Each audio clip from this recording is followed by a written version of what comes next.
D. Good morning, everybody, and welcome to Sales TV.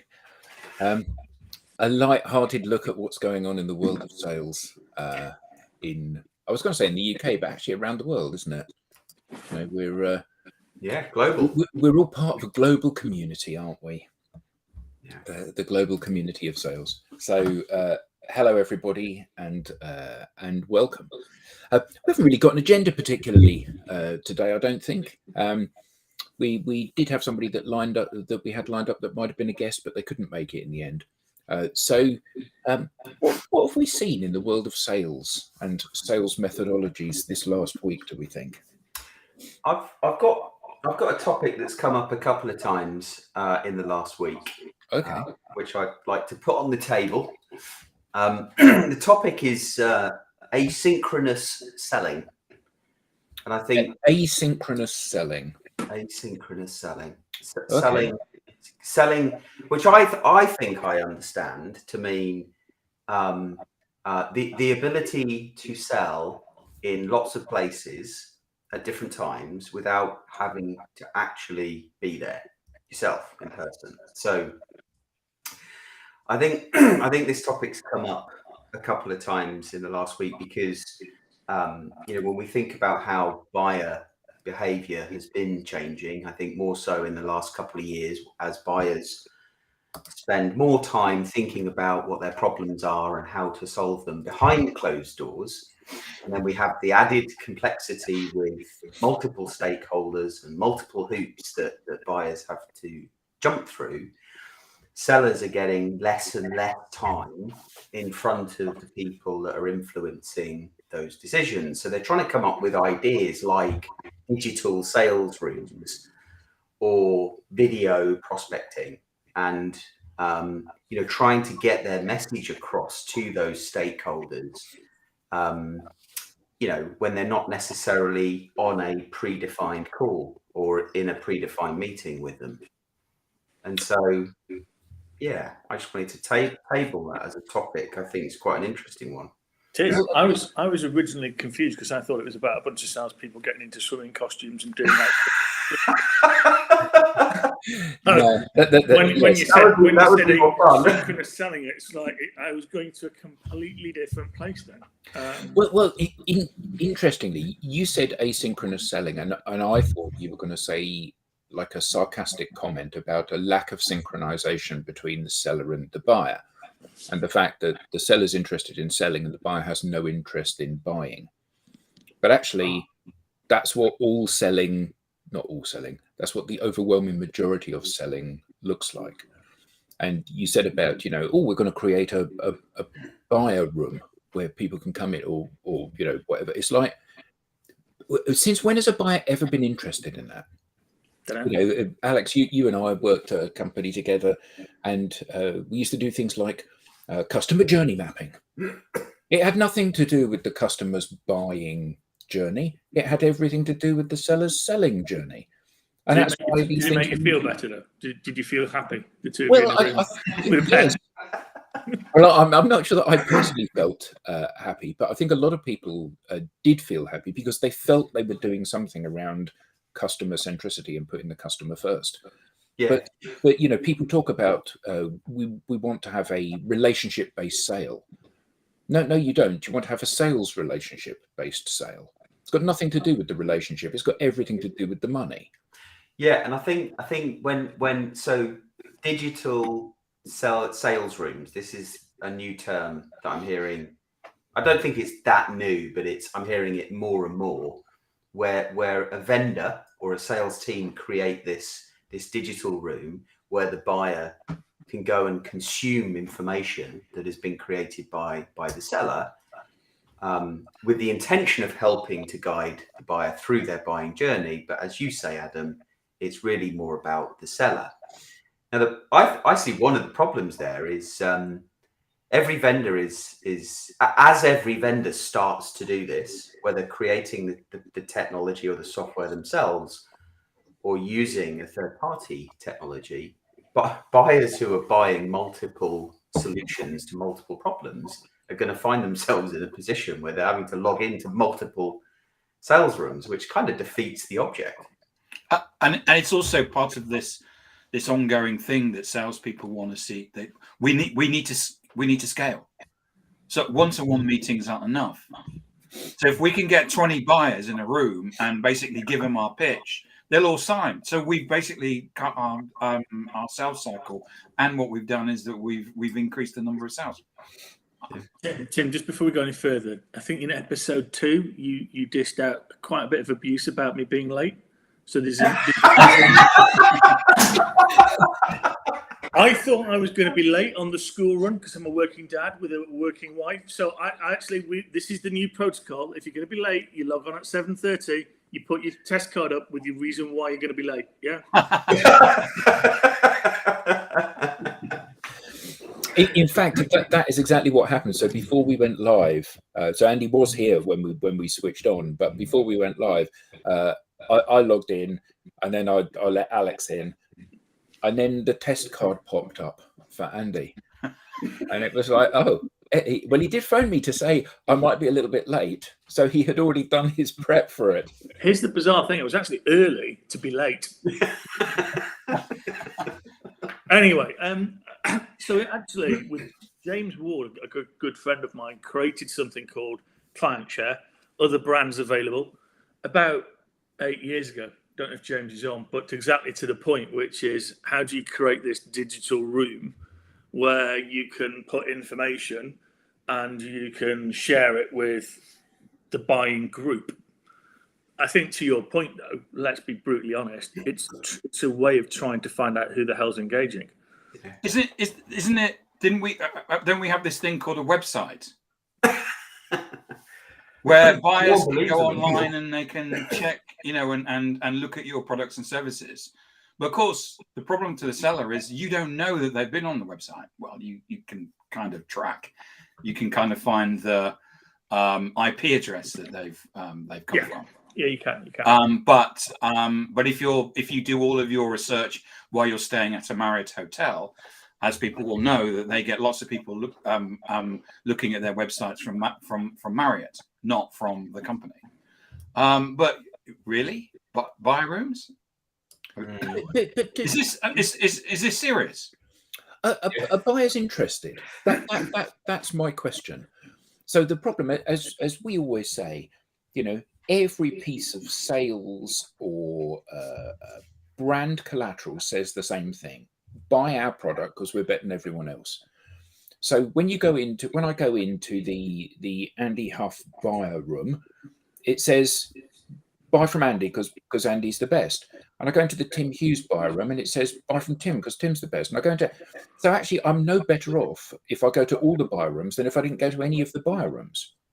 And what's so beautiful about user generated content, it's like, when you go to Amazon to decide whether you should buy product A or product B, you read the reviews and people just like you have said this was a good idea or a bad idea, and you base your opinion on that, which is in quotes impartial, rather than reading the reviews which says, this is a really solid high performing insert product here, as does every other product. Yeah. And I think buyers need to there's no trust, is there? Sellers don't tell the truth, so why would a buyer believe anything a seller says? I think it's interesting. I love the film. Have you ever seen the Dudley Moore film, Ordinary People, about marketing, where he has this mental breakdown and he's put all of these honest things. Volvo, boxy but safe. Yeah, boxy but safe. All brand, tastes awful, but might just save your life. Yeah, and you know what? Wouldn't that be nicely refreshing that we actually told the truth occasionally? Because I do this. I play this game with myself, which is bullshit bingo. Because I drive down the street or I walk down the street and look at all of the marketing that comes at you in static signs. Have you ever found a below average apartment? Everything's a luxury apartment, isn't it? They're all luxury apartments. All luxury, super top end apartments. It's like, no, it's about average as an apartment. It's fairly priced average apartment with a half decent view. I'd go and look around that. Because you go, oh, it's quite. Well, you'd kind of feel obligated to, wouldn't you? But it's so a friend of mine posted something about they had been to one of these buying things. I want to be careful not to use the name. Tim, you probably saw that she'd posted this. Her mobile phone had been disconnected because she was in a dispute with one of these aggregators where you go and you get a list of all of the different mobile phone companies. And increasingly, we're seeing the buyer being driven to make really bad decisions because they're not informed about what it is that they're buying. So because every seller says we're doing the same thing, in this case, mobile phone, every seller says we've got 98% coverage in the UK and international roaming and unlimited data and blah, blah, blah, blah, all of this stuff. This person had just thought, well, actually, because they're all saying the same thing, they're all identical, so it doesn't matter which one I buy. Therefore, I'm going to go and buy this one because it's cheapest. Yeah. And unfortunately, it's like my dad, who was an architect, used to say about quantity surveyors. Nothing against quantity surveyors. Used to say they know the price of everything and the value of nothing. And that's the issue, isn't it? People are being led up the garden path, and I don't see the buyer rooms or journey mapping or brochures help actually break down those barriers and help inform people, do they? Yeah. So I want to bring up Peter Button's comment, because I think I kind of joked a little bit about asynchronous selling, but I do think Peter has a point about asynchronous selling being a skill, and I personally don't see asynchronous selling as any different to what good salespeople have done for many years. It's about thinking about the experience that you're going to give your buyers and that decision-making unit, and how are you going to get yourself, whether in real life or digitally, in front of them to support them, to influence their decision ultimately. But we're at risk, I think, of the digital sales room, for companies, for whoever owns the digital sales room at the vendor, to say, well, we have one of those, so therefore we're doing asynchronous selling. Our entire sales team needs to put A to Z in the digital sales room because that's what we need to do, and that's asynchronous selling, as opposed to the art of actually selling. Yeah, and I think that often the art of selling is not selling. So here's a couple of interesting facts. Up until about 15 years ago, do you know what the most valuable from sales revenue real estate in the UK was per square foot? What, like the average value? No. Where is the most valuable sale? Where was the most valuable sales real estate? As in retail, I'm assuming. Yeah. Harrods? No, it was at major terminus stations in the UK. So Victoria and Euston and places like that. In the last 10 or 15 years, do you know what the most valuable, the highest yield retail space in the UK is? And indeed in the world, in every country, this is the case. Supermarket? The Apple Store. And do you know why? So if you go to an Apple Store, you can go in first thing in the morning and you can stay there all day using their products. You don't have to buy anything. Nobody is incentivized to sell you anything. You're just made to feel welcome there, and they're there to help you. And as a result of that, Apple is the most valuable brand in the world now. And I think that the problem is that we think what we need to do, we pay lip service to helping customers. We pay lip service to educating customers. We don't educate customers. We try to back them into a corner and force them to buy something. And that needs to change, because Apple are the greatest example of a company that has said, we're going to turn that on its head. We're not going to incentivize people. We're not going to make customers buy. We're going to just help them until they feel confident buying. Yeah, I think we're flirting with stuff here, because if you look at Apple on the other side of it, they are brilliant at basically making you want the next product and your old product's obsolete, and doing various things. So, introducing software which slows your product down. So their retail stores might be brilliant, but actually as a company, I'm not sure they're completely squeaky clean on everything that they do. Now, you've got to do that. I was talking to some of the MBA students in Cranfield yesterday. I'm old enough to remember Hoover and some TV brands, and they never broke. So where's Hoover now? Or Hoover almost went bust, and all of those really reliable product sets, basically, or products, that they all went to the wall. Because you bought it once and you never needed another one. So if you look at Apple really cleverly, you always want another one. You always want the latest one, the next one, and the next one. There's a difference between want and need, isn't there? And is that about innovation? Because if you think about, Hoover, Dyson basically came on, and what they did was they out-innovated them. And also, Hoover had the most catastrophically bad marketing campaign, didn't they? Which almost sank them back in the 90s, where they said, buy one of our products and you get a free trip to New York. Oh, yeah. And obviously the point of a campaign to sell more of your product is the prize for buying the product must be a lower value than the product itself. But when the product is a lower value than the prize, which it was in Hoover's case, they assumed that they were going to get a 10% take-up rate. And in fact, what happened was people, I need I want to take my whole family to New York for the weekend, so I'm going to go and buy 4 Hoovers and then just throw them away because it's the cheapest way to buy tickets. So they got a massive uplift in sales, but unfortunately they couldn't afford to fulfill it.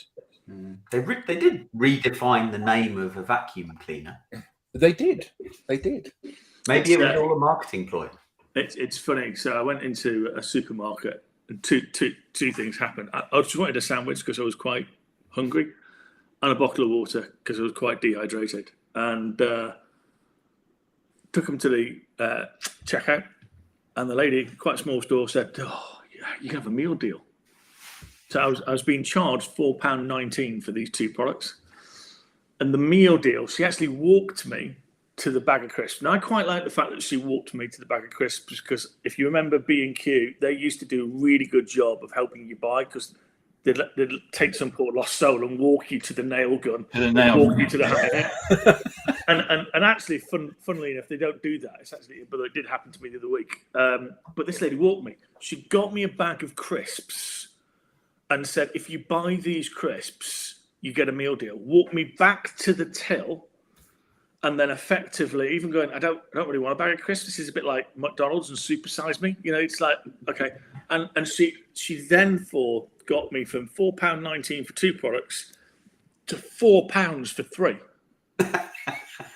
And I'm sat there going, so you effectively paid me 19 pence to buy that bag of crisps. So I'm sat there now extrapolating it out, going, if I go back today and just buy this bag of crisps and say, but actually, no, you now owe me 19 pence.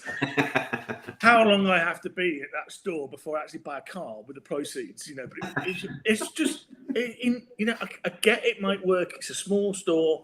Get it might work for a really heavy mid-town store or something like that. But it's like, you're paying me 19 pence. Trade promotions, Andy. Yeah, it's like a classic CPG trade promotion, right? But you lose money. As somebody get them in to buy that, and then they buy something else. You mean? As somebody once said, £5 for a sandwich, a bag of crisps, and a drink. It's neither a meal nor a deal. No, very true. You could sell the crisps. Go out front and see if someone wants to buy the crisps. Give them away. Give them to a homeless person. That would be really... a crisp, and they'll say, I'd rather have the 19p, actually. Yeah. Yeah, exactly. Yeah. So that would be interesting, though, Tim, wouldn't it? Is if I actually did that, how many people would actually take them? Because you talk about trust. It's like, here, do you want a bag of crisps? They go, what's wrong? Yeah, what have you done to them? Yeah. Where's the catch? There isn't one. But no one, isn't that intrinsically the problem with the human being today in most civilian worlds, is that we just don't trust anything. Yeah. Yeah. Including, or especially salespeople. Exactly because of the buyer rooms that's just been created by the marketing department. Who've got a meal deal in there. So Alex, asynchronous selling, is that what LinkedIn would call multi-threading? where you have you know, in any B2B complex sale, you've got multiple stakeholders. Yeah. So you've got to talk to, you know, so you've got to talk to the finance director wants a business case. The users want to see that, that you know, you can actually use the product. You've got the person that's actually going to sign off the check, which may be different from the finance director. So it's about talking to all of those different stakeholders.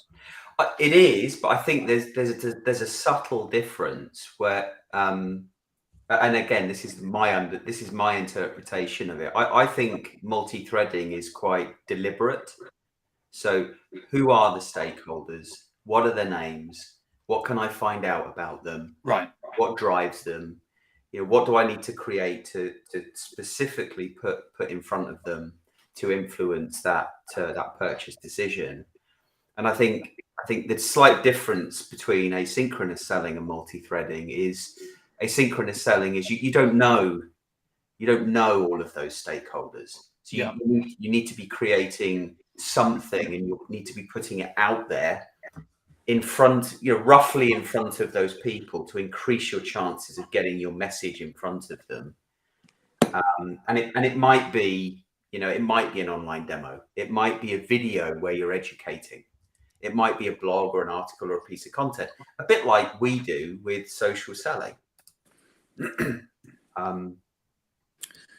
But so we have a supply chain software company as a client, and they have 100 stakeholders in every sale. And of course, you don't know who they are,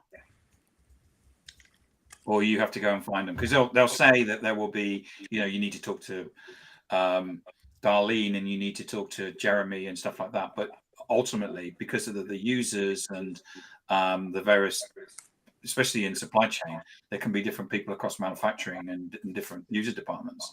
You know, the number of stakeholders is 100 people. Yeah, and that is a challenge. that is a challenge. I think the challenge is the fact that you don't know who some of these people are. Yeah. You know, if you know exactly who the 100 people are, it's relatively straightforward. It'll be time consuming, but it's when you don't know who they are, you don't know who those pivotal people are. That's the problem. But that's the nature of what the chat room is, or all these buyer rooms, like, you know, like James has been doing and whatnot, are about. So actually, I stick it in a room. Adam, you look at it as the CFO, and you send it on to Tim. Now, I didn't know who Tim was before, but now I know that Tim exists, and he's something to do with that buying decision. And then actually, I find that you guys read one article or something that I've put in there, but Alex reads 10. And therefore, my concentration will be on Alex. And that's Matt Dixon's second book, isn't it? Which is The Challenge of Customer. Who's going to be there to argue for you when you're not in the room? And that's the problem, because, you know, and I think this is just brilliant that someone has put in there, is, you know, multiple touch points. Richard's just said that is the reality about since 2009, the number of people in the decision-making policy and decision-making group is just monumentally high. You know, and you've got no way of being. You can touch them. You can potentially engage with them. As Alex said, it's got to be multiple across everything. But it's going to be really hard to influence them all, because actually what you don't know and you don't get the time is to understand what their drivers and their issues are. So the CFO's driver is going to be very different to the project delivery person's driver. And, you know, procurement's going to be very, very different. You know, procurement actually, bizarrely enough, get involved in a lot, but don't actually have any real power, but you've got to deal with them. It's not their budget, it's the business unit's budget. And many of the time, they're involved in a process that fundamentally they don't understand.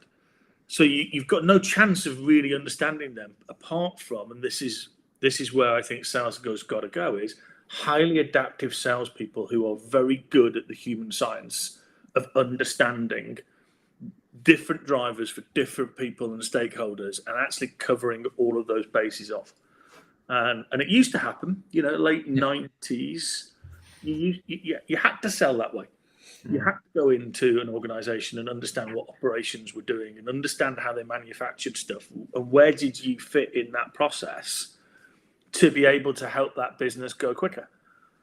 And if you find that out, you were okay.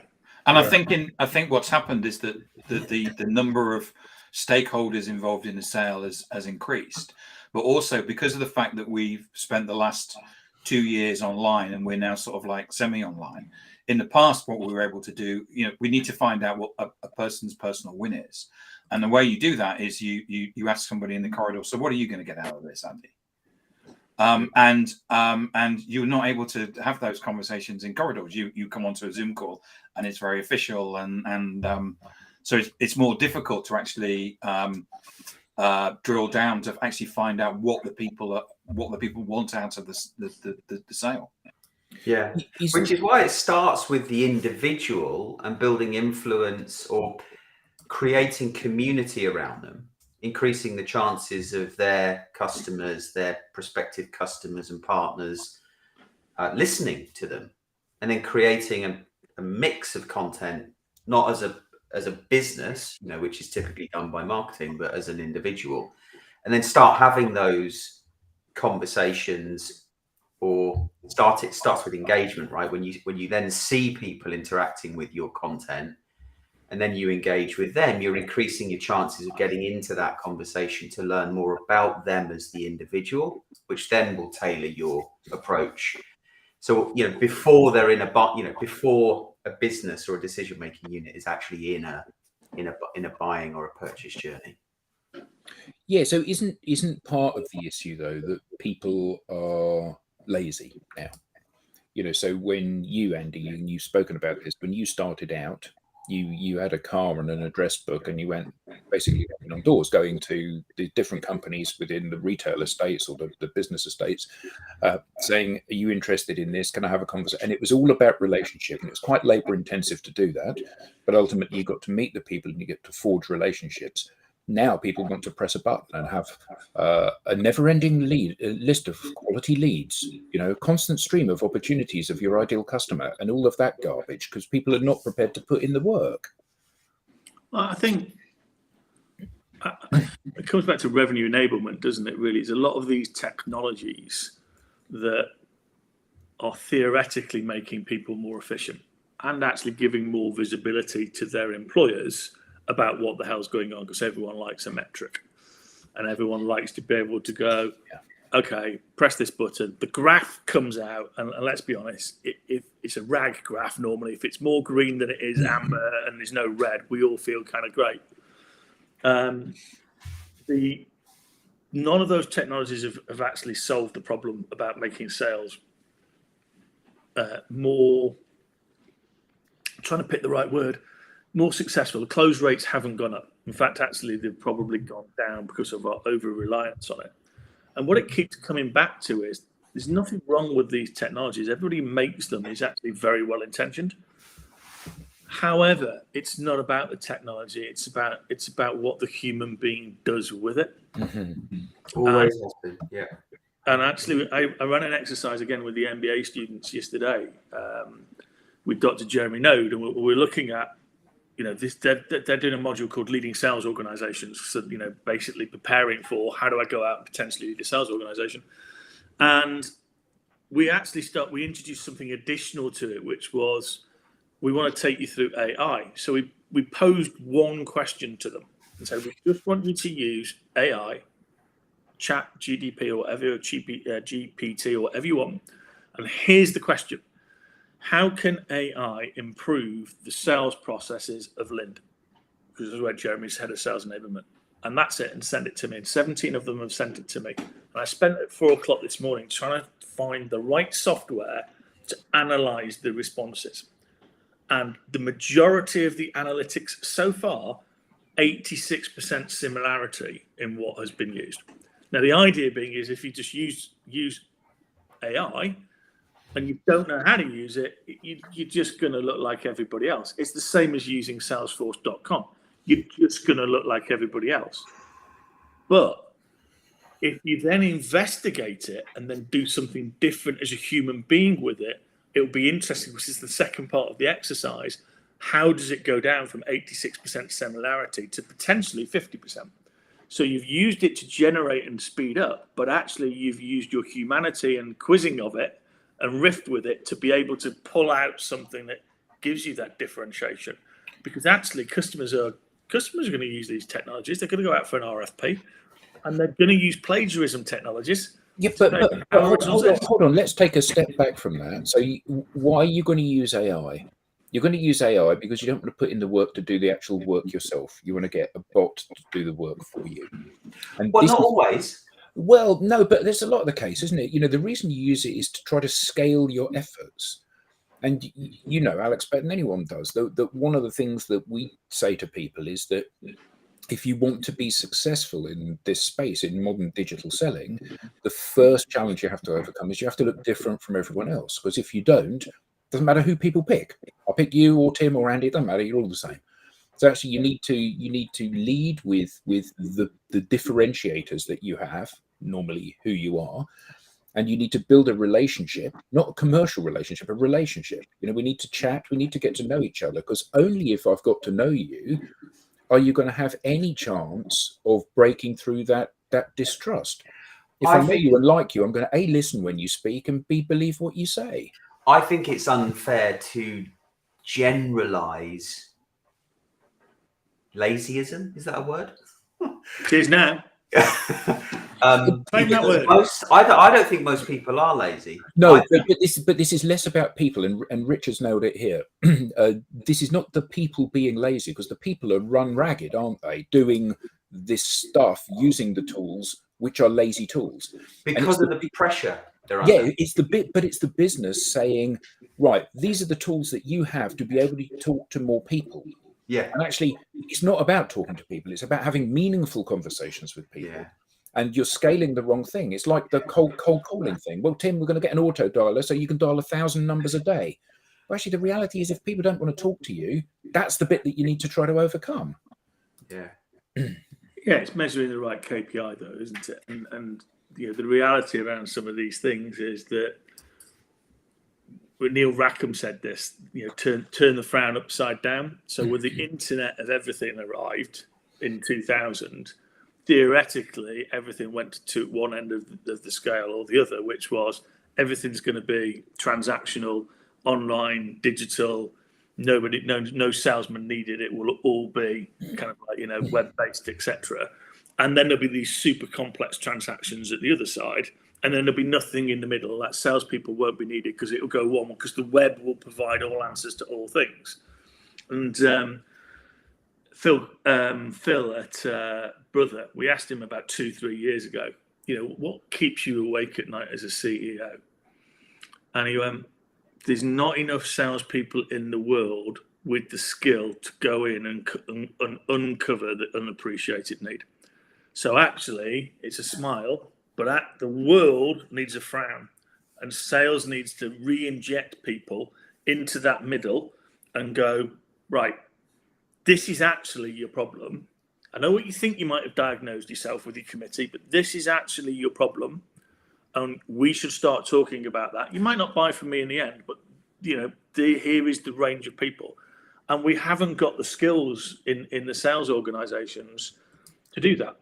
And there's a number of interesting reasons around that, is because another set of technologies have come in, which is the SaaS software-based technologies, and absorbed all of the future sellers. And that has, quite interestingly, a very, very different rhythm to sell, because actually the salesperson has to demo, and they can do it online, and that's the confidence thing. So there is this other sales rhythm that's over here that's completely sucked up all the resource that the classic sales organizations need, and that's a big issue that we've got coming down the line, which is how do we entice people into sales, show them it's a great job, and then give them the skills to go in there and create transactions with customers. Yeah. This here from Dr. Dale Childs, this is the key point, isn't it? The thing is that when you're using the tools and the data and all of these things as the shortcutting mechanism, there's no differentiator. We've all got access to the same data. We've all got access to the same insights. And, it's all about the personal relationship. So I've had, and, we joke about this, the number of times you get, just bouncing this to the top of your inbox kind of emails from people. Yeah. So I've had an email from somebody that arrived this morning saying, "Am I off base, Adam?" And this is from a company based in America that use AI to help reduce payroll tax overhead for companies. And it says, "We recently helped a company similar to yours with a $326,570 payroll tax refund." So they're using AI to have the most enormously mistargeted outreach that it's possible to have. On the wrong continent, the wrong kind of company. It's not a company that's anything like my company. It's just unbelievable. I got one from Gartner this morning that said that they could help me with engaging with clients in a digital sales method. I love Christopher's view here. This is a dated, quite a dated view. Christopher, what we're actually not saying is that people who use AI are lazy. What we're saying is people who are lazy in using AI are going to actually get made unemployed by those people who are really good at it. That's, I think, the crux of the argument. We're not causing people who use technology lazy. I would call people who use technology and don't get supported in it actually entrapped.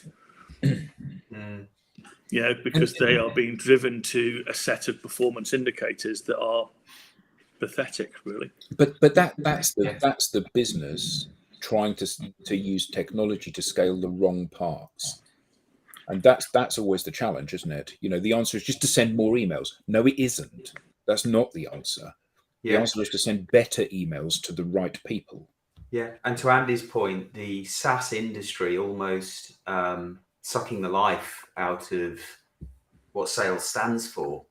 They're so focused on those activities. They're so focused on doing demos. Most people don't want a demo. They want a solution to their problem. Yeah, it's classic, isn't it? No one wants a 3mm drill. They want a 3mm hole. Yeah. Well, they want a picture hung on the wall. Yeah, and I think these are some of these great comments. I'd say here, Chris Gunn's put up in here, comfort, I think, is the key word. I think enjoyment's the key word. If people don't enjoy selling and connecting with customers and doing all of the things that are great about it, I'm not disagreeing that you need to be comfortable, but I think enjoyment's at the core of it.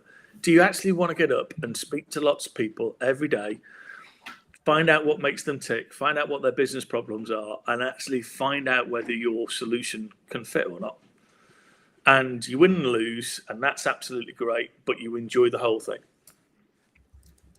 Yeah. It drives you to have the next one.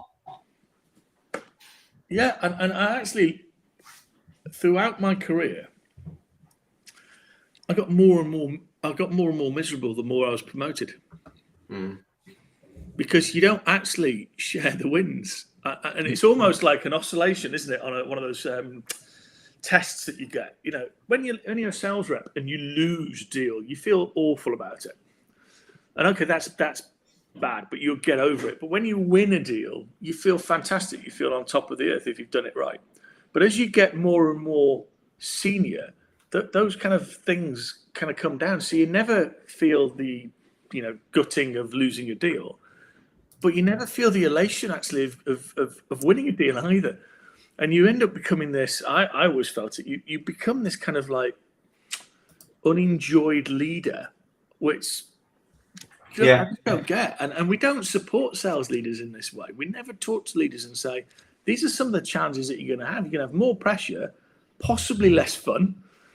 You're going to get decisions that you don't really want. How do you need to let salespeople go? Various things like that, and it's really tough. Yeah. Well, someone once described sales leadership to me as more shit, same size shovel. Nice. Yeah. That's wise words. That wasn't the HR person recruiting you, was it? No. It was a colleague. Yeah, but you have a good point there, Andy. But also, and maybe we should come back to that. But I think also more and more, and I'd love to get the audience's view on this. Salespeople feel that because the expectation is so high to sell, there's this huge misalignment between expectation and reality. So when that salesperson finally gets that deal over the line, it's like, oh, well done. Next one. Come on. And what are you and what are you forecasting this quarter? Yeah. Resigning, probably moving to another job. Yeah, it's you're right. I mean, but this is why I think it is leadership, and I think we've got to start challenging really senior leaders in business to go. You've got to rethink this now, because if you don't, you're going to end up with no sales force whatsoever. So I played around with not some numbers, but it was numbers. So looking at the number of sales and marketing jobs, and even through the pandemic, the number went up, which is odd because obviously in a global economic shift caused by whatever it is, the red pen normally comes out and goes through salespeople. But it went up. But actually this year, or sorry, last year, it dropped by 100,000. And it was like, that's really, really interesting. Why? And it's the first time the graph, I'll share it with everybody, but the first line the graph had gone up and up and up and up and then bang off. And actually then you correspond that and ask Google, AI and everybody else how many sales roles are open. The number of sales roles are open actually corresponds to that big drop. So in terms of the data, the thing that's now charging at us at about 100 miles an hour for the economy, not just for businesses, for the economy, is not enough people out there driving trade and revenue. And there's less and less and less and less. And I talked to Jordan. I've talked to about 6 young salespeople in the last week about how we drive EPN, and all of them said, "God, I wish I'd known about the EPN before. I wish I'd had the support to understand A, how great sales can be, and B, how I get into it and how I get supported through that process." Yeah. And EPN being the Emerging Professionals Network that you're running. Not enterprise performance management then. Say again, sorry? Not enterprise performance management. No. I like it though, but we're not going to go there yet. How long? I know we've only got a few minutes left, and there seems to be quite a few comments coming through. Great comments. Yeah. Really great comments coming. But how long should a sales leader have? I hear this VP of sales, lifespan is 18 months. For the most part, a business is hiring a VP of sales, not just to replace someone, but to actually transform something, or there's a problem, sales are declining. Do you guys have a view on how long is long enough for a VP of sales to actually have an impact? And you're reading the comments. I think a lot of the challenge that people face, particularly if they're going into a senior role, is that the role is often very prescriptive, isn't it? This is the sales process we're expecting you to drive value out of. So, to use Tim and his same size shovel thing, it's like, I want you to dig a hole and here's a teaspoon to be able to do it. And that's the toolkit that you have available. Yeah. And I want you to dig the hole more quickly than the last person. Yeah. And actually, if you're putting anybody in a role which is performance dependent rather than just role filling or executing on somebody else's wishes, you have to say to them, what do you need to make this role a success? And I know that within large organizations, that's increasingly difficult to do, isn't it? Yeah, it's a really good point. And then here comes the reliance on technology. Well, this platform is going to help us do this, as opposed to where's the skills gap in the people? Yeah, and it's skill, knowledge, and behavior, isn't it? Knowledge, skill, and behavior, KSBs. And we don't look at that, and that's back almost full circle to we're into revenue enablement, not people enablement. That's a really good comment, isn't it? Yeah. That CMO is 4 years, so 2.5 times as long as a VP of sales. So why is there such a big disparity? And how come also when I look out across my network of connections, there are a huge number of salespeople that are floating around looking for a role. There are a huge number of open roles, apparently. What's going on here? Why are there so many people that can't find a job and so many jobs that can't find people? It's interesting. I think I think we're merging two slightly different issues. I think people are leaving sales roles and can find jobs quite easily in other places. And we're not filling the sales roles that are open because of that fact. So I think if you look at what the pandemic did, it forced people to evaluate, do they want to do that, Rob? If I'm 55 right now, I can actually take a different path and go and do something else and not have to do all this stuff and take a lifestyle decision. Yeah, but you're not 55 yet, Andy. You've got a long way to go yet, mate. So it's fine. You've got plenty of time. Anyway, we're at time. But what I would like to say is that maybe next week we can discuss this. I was just, That's a fantastic question that's worth exploring. Yeah. Because actually, I mean, Tim and Alex and I, who work together a lot of the time, we've seen this as a major shift in terms of the people that we're engaging with within organizations. So that will be an interesting thing to explore. So thank you, panel. Thank you, everybody in the audience. Fantastic, absolutely fantastic questions this week. Really interesting. And I love the fact that we had a couple of challenges from the audience as well, because this is about a debate. And I think all of us on the panel change my mind, prove me wrong on these things, because this is about an education. We're all finding our way in this world.